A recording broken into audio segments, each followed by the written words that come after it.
Hello, Lynette here. I just wanted to do a little update on the French protests because yesterday was the fifth Saturday that they have done them in France. Marvelous. I'm just so proud of them. And it seems like they're going strong. I don't see any lessening of the populace. Macron, of course, caved in about week two with taking off of the gas tax. But that, of course, is not the issue anymore. The French people realized once they got out there and standing around in the rain and having the police treat them badly that no, actually, we're more pissed off about a whole bunch of other stuff too. And here's our list. So they've just continued. But Macron, of course, once he gave in one thing, he just went, well, I do not care, and he has just retreated from the whole conversation.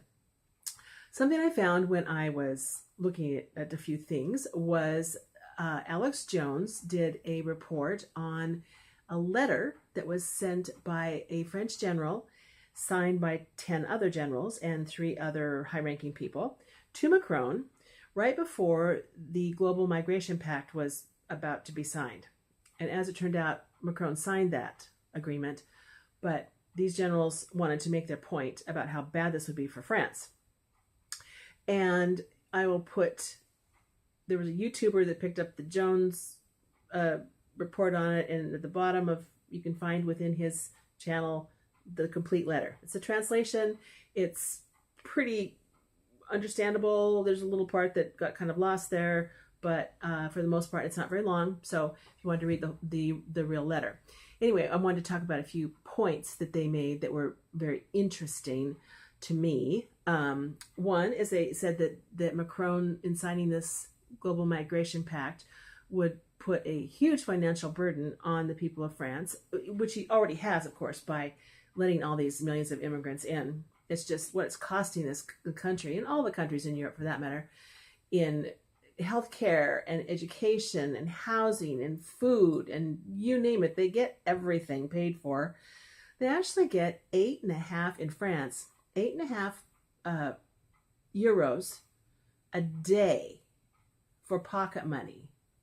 That's how I saw it quoted, even as pocket money. I wish I got $8.5 a day in pocket money. And I think the euro is fairly close to what the dollar is right now. Yeah, that put that in perspective. So, number two, that the Macron government has late in coming to the table to recognize what a complete disaster this immigration system is because the people don't assimilate. They have formed their own countries, this letter said, their own areas they've taken over, and that the French law does not apply to them anymore. These are the famous no-go zones. And it took generals to stand up and, say this, because you can't talk about this. This is all, you're Islamophobic if you say anything like this. But the fact of the matter is, there's huge swaths of your country that you can't go into because you can't go there to shop, you can't go there to visit, you can't go there anymore to go on the river or the lake that maybe you used to travel to with your family for vacations. Can't go anymore because they've become Islam. They've been Islamified. And it's dangerous for you to go there. And French law does not apply. So the generals thought, gosh, this is a bad thing, you think.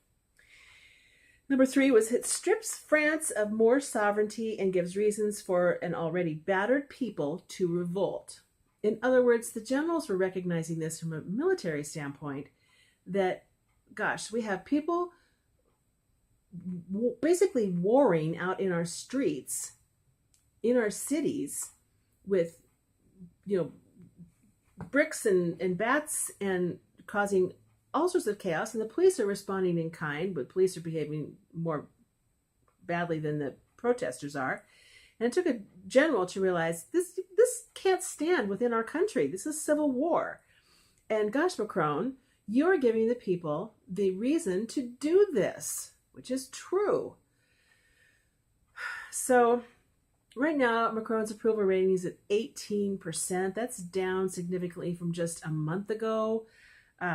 80% of the French people say that immigration should be stopped or curtailed severely, which is a significant number. That's, let me think, that's the greatest, what do they call it, majority? Yeah. 550 of these immigrants come into Paris a week. And that's not including, I don't know what the numbers are for Marseille and Calais. They have to be close to that. How does the government support this? I can't believe they've gone this long with this.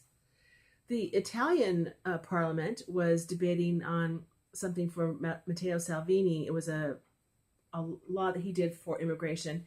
And this woman was standing up front and being very Italian, gesturing with her hands. And she said, without roots, you are a slave.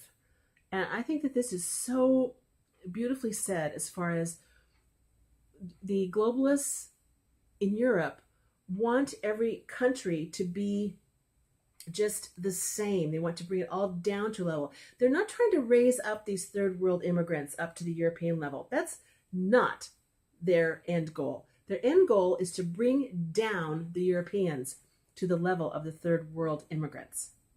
It's plain to see.